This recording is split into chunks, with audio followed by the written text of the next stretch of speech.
Bonjour Thomas Guénolé. Bonjour. Bonjour, enchanté. Très heureux. On a beaucoup entendu parler de vous et de votre livre qui paraît aux éditions Le Bord de l'Eau, qui s'appelle « Les jeunes de banlieue mangent-ils les enfants ?» qui est sorti il y a quelques semaines et qui marche très bien, on en entend beaucoup parler. Et je vous présente, vous êtes le cofondateur de Vox Politica, vous êtes politologue. Et ce livre, la première question qui me vient, c'est d'où ça vous vient, vous? Pourquoi vous l'avez écrit et qui est Thomas? Voilà. D'accord. Le déclencheur, c'est l'été dernier. Il y avait eu des manifestations autour du conflit israélo-palestinien et moi j'étais complètement déconnecté de l'actualité. Mais c'est-à-dire que l'été, moi, je coupe tout. Téléphone, ordinateur, vraiment tout. Et je reviens de cette coupure totale et je me prends la vague de tout le gros dawa qu'on avait eu autour de manifestations pro-Palestine. En marge de certaines, il y avait eu des casseurs. Et parmi ces casseurs, il y avait, donc c'était 100-150 excités, des crétins qui étaient dans un trip je suis Hamas ou des trucs comme ça. Et donc vous vous souvenez de cette photo avec un type torse nu, la tête dans le kéfier, avec des pneus qui brûlent, etc. Et donc ça avait fait la une d'un certain nombre de journaux, voilà. Et autour de ça, vous aviez des éditorialistes, des intellectuels, des journalistes, toujours les mêmes, ils sont une vingtaine à tout casser dans tout le pays, mais ils tournent en boucle, et qui étaient en train de vous faire, comme d'habitude, djihad des banlieues, islam des banlieues, les prêches dans les caves, ils partent faire le djihad. Classique. Voilà, Et en me prenant tout ça d'un coup, en réalité, j'ai eu un ressenti physique de nausée. D'accord. De nausée, c'est pas juste une expression, j'avais la nausée. Vous l'avez senti physiquement? Je l'avais senti physiquement.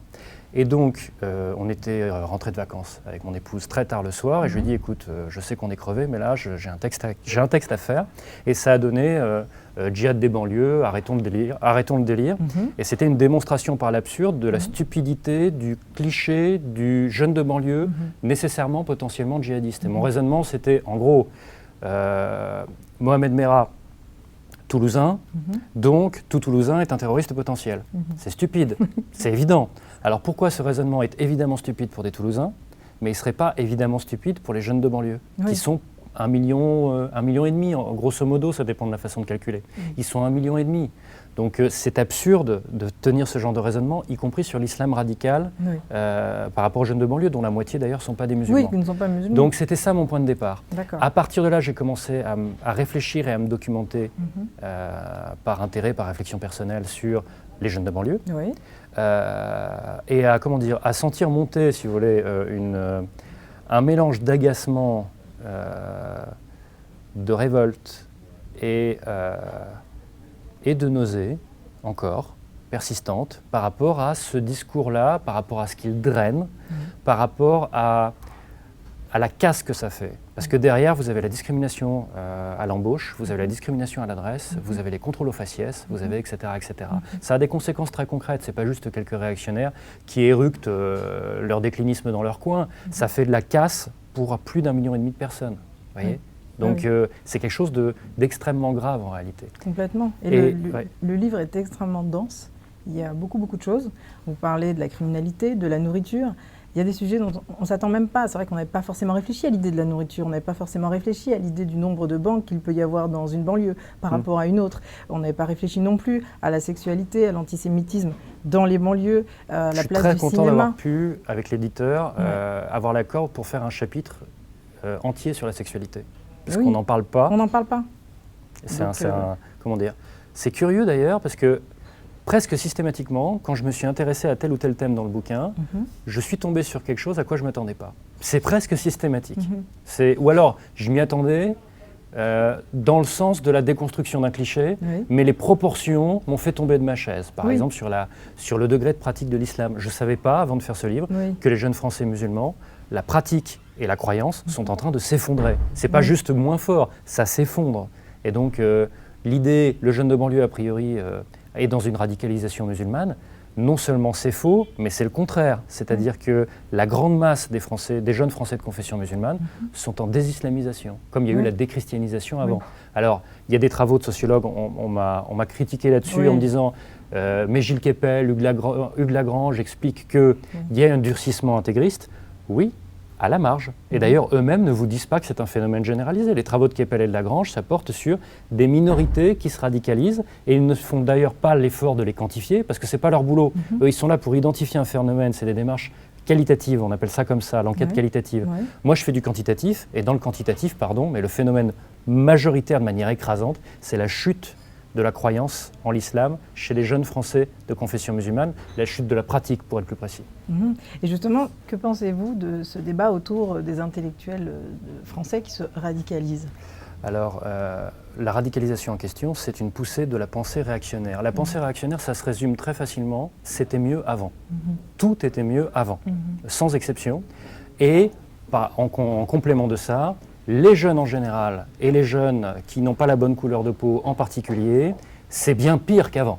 Voilà, c'est ça en gros, en résumé c'est ça. Et il n'y a pas à chercher beaucoup plus loin sur le contenu de la pensée d'un Alain Finkielkraut ou d'un Éric Zemmour. Alors, pourquoi ? Alors ça a toujours existé, il y a eu Chateaubriand, il y a eu... Voilà. C'était mieux avant. Le c'était mieux avant a toujours existé, il y a des gens de ma génération qui regrettent le Club Dorothée, quand vous regardez des séries AB Productions d'aujourd'hui, c'est vraiment nul, c'est vraiment mauvais, mais on garde une nostalgie de cette époque. Et donc, comme ça a toujours existé, pourquoi ça monte en puissance aussi fortement maintenant ? Il y a deux raisons. D'abord, à mon avis, il y a deux raisons. Première raison, la France est objectivement en situation de déclassement en tant que grande puissance économique et géopolitique. Pourquoi ? Parce qu'elle stagne et il y a d'autres puissances qui montent. Et donc, nous sentons bien que nous, en tant que France, on est en train d'être déclassés. Un petit peu à la traîne. Voilà. Et dans ce contexte de déclin, comme toujours dans l'histoire, c'est une fenêtre de tir idéale pour des gens qui arrivent avec un discours décliniste sur la décadence du pays parce qu'il a renoncé à ses traditions, ses valeurs, ses bonnes mœurs, etc. C'est toujours comme ça.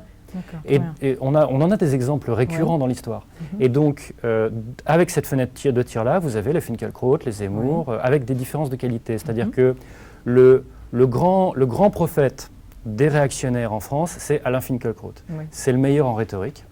C'est le plus cultivé, et c'est celui qui construit son discours de la façon la plus élégante sur la forme, il y a un et donc ça passe très bien. Qui existe dans votre livre, qui est argument d'autorité. Il utilise beaucoup les arguments d'autorité. Oui, c'est-à-dire, comme le disait Kant, Platon, Hobbes, etc., il fait énormément de name-dropping.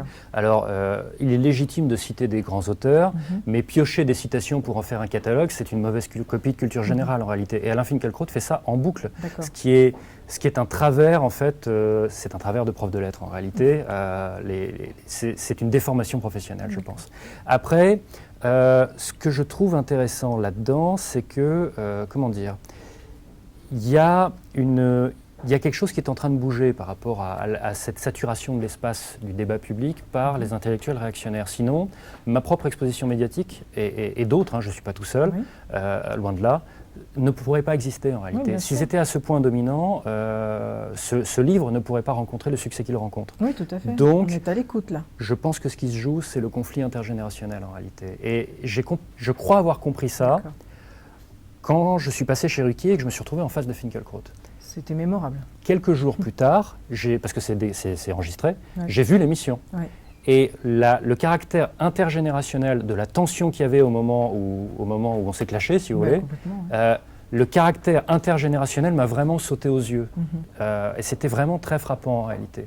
Et je trouve intéressant de voir que finalement, à mon avis, le fait que maintenant on se pose la question en France, est-ce que les réactionnaires ne saturent pas l'espace ?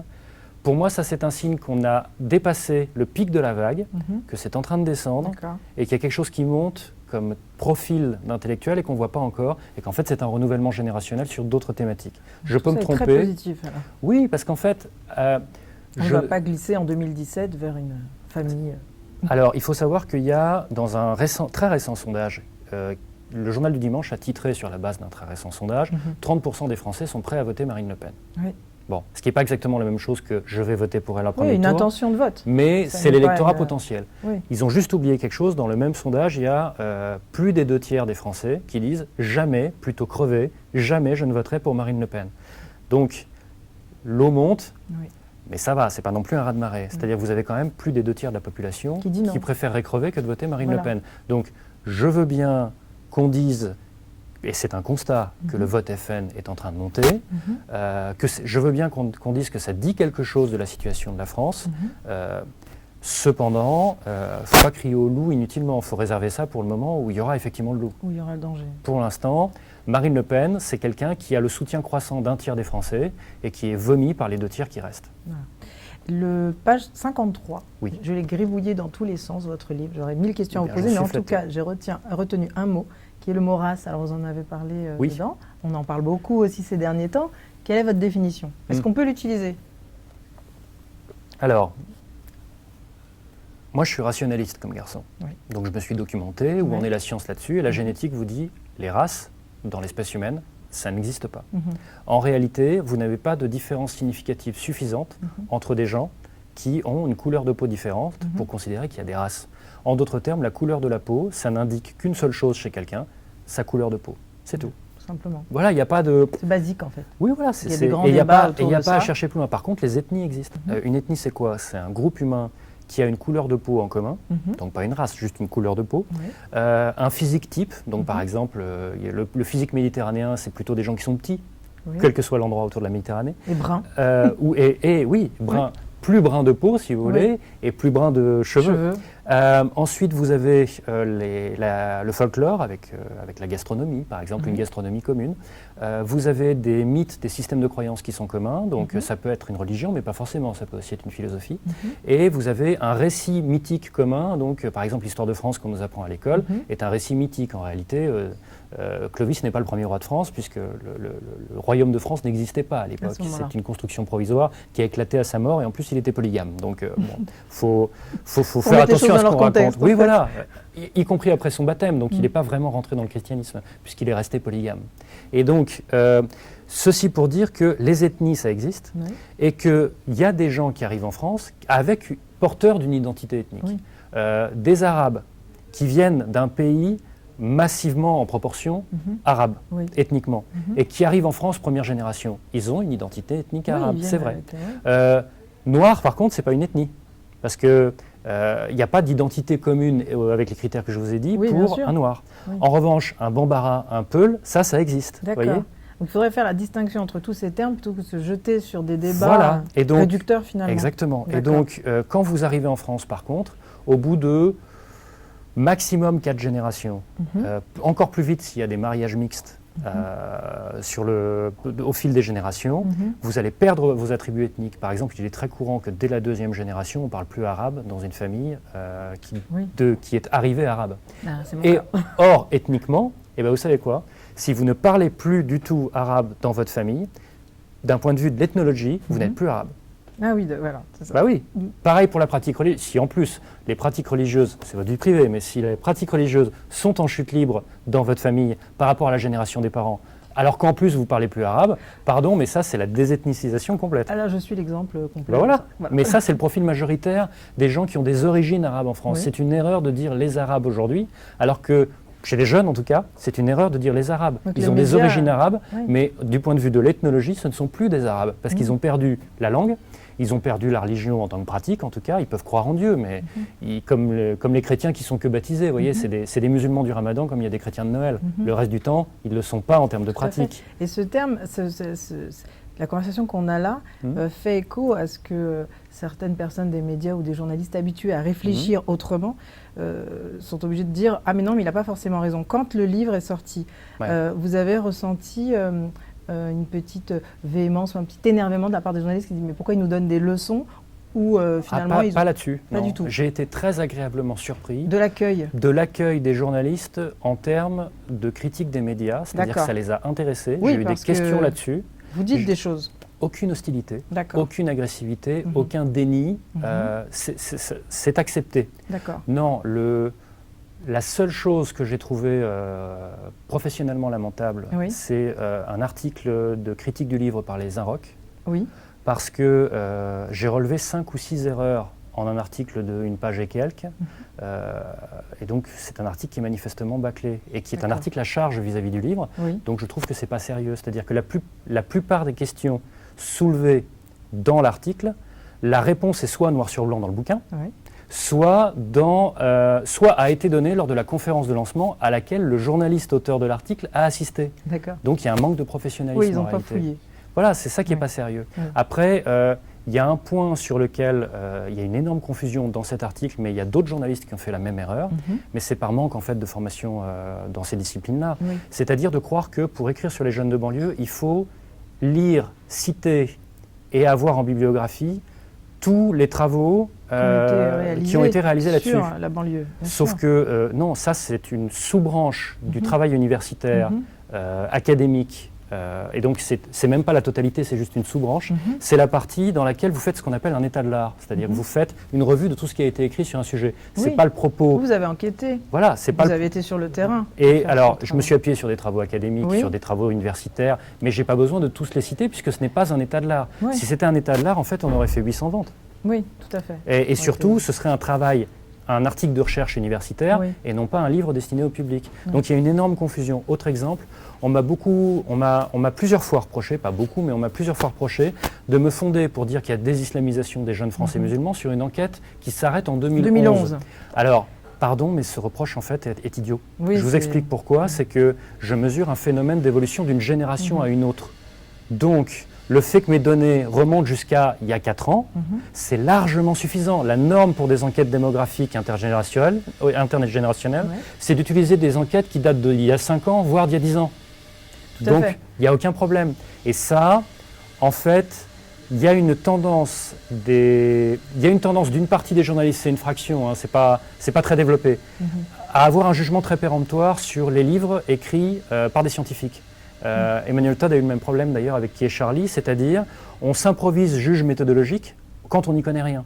Moi, j'ai pas de problème avec la critique. En fait, je suis très content quand on a lu mon bouquin et qu'on me dit là, je suis pas d'accord, là, il me semble qu'il manque ceci, là, il manque cela. Mais si l'article de critique est bâclé et si les reproches faits méthodologiques en fait sont idiots pour qui s'y connaît en matière de base des sciences humaines, ça va pas. Il y a quelque chose qui déconne. Et pour terminer, au vu de tout ce qu'on s'est dit, pouvez-vous dire que le jeune Français aime la France? Le jeune Français en général ou les jeunes de banlieue qui sont des jeunes Français, oui, bien sûr. Est-ce qu'ils aiment la France? De toute ethnie et de toute... Je retournerai la question, moi. Est-ce que la France aime ses jeunes? Ah, voilà. Moi, je pense que non. Voilà. donc il y a... Oui. On se pose la question, en fait, vous savez, dans la question « Aimes-tu la France ?» qui est posée à une certaine catégorie de population et pas d'autres, dans la question « Aimes-tu la France ?» ou encore, plus courant, « Est-ce que tu te sens pleinement français ?» Il y a implicitement « N'oublie pas que je suis plus français que toi. » Et ça, cette sommation de s'interroger sur le fait d'être plus ou moins français, intégré, etc. Voilà, vous êtes né français, vous êtes français, point. Voilà. Et donc, ou vous avez acquis la nationalité française, vous êtes français, point. Et donc la question, est-ce que tu te sens français, implicitement, c'est n'oublie pas que moi je suis plus français que toi. Et que j'ai le droit de te poser la question. Et que j'ai le droit de te poser la question. Voilà, surtout là où et c'est pareil vis-à-vis des jeunes, c'est-à-dire, est-ce que les jeunes aiment la France? Mais de quel droit poser cette question aux jeunes? C'est plutôt, est-ce que la France aime ses jeunes? Parce que quand on voit comment elle les traite, en termes de précarité, en termes de dette, la dette que la génération des 68 arts va nous laisser, la jouissance est pour eux, la facture est pour nous. Et après, ils viennent nous donner des leçons sur l'amour du pays. Eux, ils ont vécu sur la bête, et nous, on va rembourser. On est plutôt bonne pâte. Thomas Guénolé, merci d'avoir accepté notre invitation. Avec plaisir. Je recommande le livre « Les jeunes de banlieue mangent-ils les enfants » aux éditions Le Bord de l'eau. Merci. Il nous a beaucoup plu, il nous a permis de nous remettre en question, de nous poser véritablement les bonnes questions sur des sujets fondamentaux qui concernent ce pays. Donc merci et à très très bientôt. À bientôt. Merci, au revoir.